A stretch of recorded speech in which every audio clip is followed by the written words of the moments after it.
কিন্তু বনলতার মতো হয় না। বনলতা খুব ভালো লস্যি হয়, বনলতার মতো হয় না, তো মোটামুটি ঠিক আছে। ফার্স্টবার আমি লস্যি বানালাম, সেটা বলো কেমন হয়েছে? মোটামুটি ভালো হয়েছে, তো বনলতার মতো হয়। আমি বনলতার মতন হতে চাইনি, কিন্তু লস্যিটা ফার্স্টবার বানিয়েছি, সেটা বলো কেমন হয়েছে? ভালো হয়েছে, খুব একটা খারাপ হয়নি, মোটামুটি ঠিক আছে। ফিডব্যাক দিল তো নিশ্চয়ই ভালো হয়েছে, তো দেখতে পাও। চলো আমি যেভাবে রেসিপিটা বানালাম তোমরাও ঠিক বানিয়ে নিও।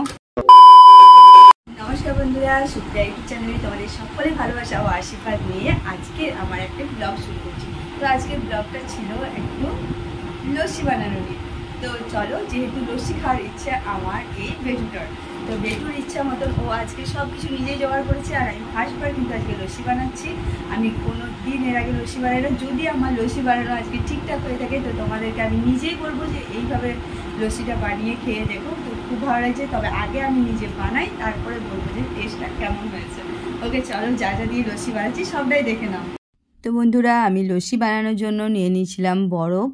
তো চলো বরফটা আগে মিক্সারের ভেতরে দিয়ে দিই। তো আমি 2 চাগলি বরফ আমি মিক্সারে দিয়ে দিয়েছিলাম, আর দিয়েছিলাম তার সাথে সমপরিমাণে টক দই। আমরা বাড়িতে ছিলাম মোট 5 জন, তো 5 জনের মতন আমি একটু বেশি বানিয়েছিলাম, কারণ বেটু লস্যি খেতে ভালোবাসে, সেই জন্য আমি একটু বেশি বানিয়েছিলাম। আর তার সাথে কী দিলাম, বরফ দিয়েছিলাম, টক দই দিয়েছিলাম, আর ছিল তার সাথে চিনি। আর তোমাদেরকে যেটা বলে রেখেছিলাম, আমি আমুল দুধ আমি গুলে রেখেছিলাম, সেই আমুল দুধটা দিয়ে দিয়েছিলাম।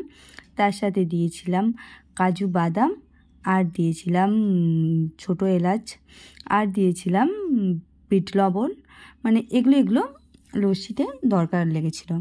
আর তার সাথে তোমার যেমন পরিমাণ খাবে সেরকম পরিমাণ চিনি দেবে। দিয়ে পরে জাস্ট মিক্সারটা ব্লেন্ড করে নেবে। ব্যাস এটুকুনি ছিল রেসিপির মধ্যে। এগুলো তো আমাদের প্রায় সবারই বাড়িতে আছে। টক দই কেনা না হলে বাড়ির পাতা টক দই হলে আরও ভালো। যেহেতু আমার বাড়িতে দুধ নেই, তাই আমাকে টক দই কিনে আনতে হয়েছিল। তো চলো তোমরাও এইরকম করে ঝটপট লস্যি বানিয়ে নাও। আজকে ভেবেছিলাম লস্যিটা আমার ভালো হবে না, কিন্তু বিশ্বাস করো সত্যি বলছি লস্যিটা ভালো হয়েছে। তার কারণ বর্মশাই দেখলে তো, যে আজকে বলেই দিল বনলতা, মানে আমাদের এখানে আমাদের বাঁকুড়ার ডিস্ট্রিক্টের এই বনলতা সবাই কম বেশি সবাই জানে। তো ও সেটাই বলেছিল যে বনলতার মতন নাকি লস্যি হয়নি, কিন্তু বাড়ির লস্যিটা খুব ভালো হয়েছিল, এটাও সে বলেছিল। তো আশা করি তোমরা যদি এইভাবে বানিয়ে করো তো তোমাদেরও ভালো লাগবে। তো চলো ঝটপট এইরকম মধ্যবিত্ত স্টাইলে তোমরা লস্যি বানিয়ে নাও, আর চটাপট সবারই মন জয় করে নাও। গরমে যার যার মাথা গরম আছে সব ঠান্ডা হয়ে যাবে।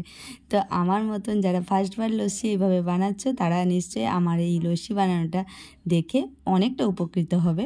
চলো, তো অলরেডি আমার লস্যি কমপ্লিট। কিন্তু বনলতার মতো হয় না। বনলতা খুব ভালো লস্যি হয়, বনলতার মতো হয় না, তো মোটামুটি ঠিক আছে।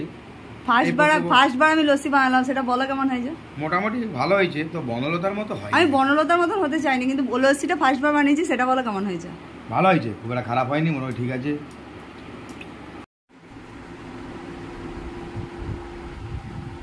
সত্যি বলছি, কোনো মিথ্যা কথা বলছি না। তো আমি বানিয়েছি বলে বলছি না, কারণ আমিও এটা শিখেছি তারপরেই বানাচ্ছি। তো তোমরা যদি এরকম বাঙালি নিয়মে মানে ধাবার মতন লস্যি বানিয়ে খেতে যাও বাড়িতে, তো তাড়াতাড়ি চটপট বানিয়ে নাও আমার রেসিপি দেখে। তো চলো, চিয়ার্স।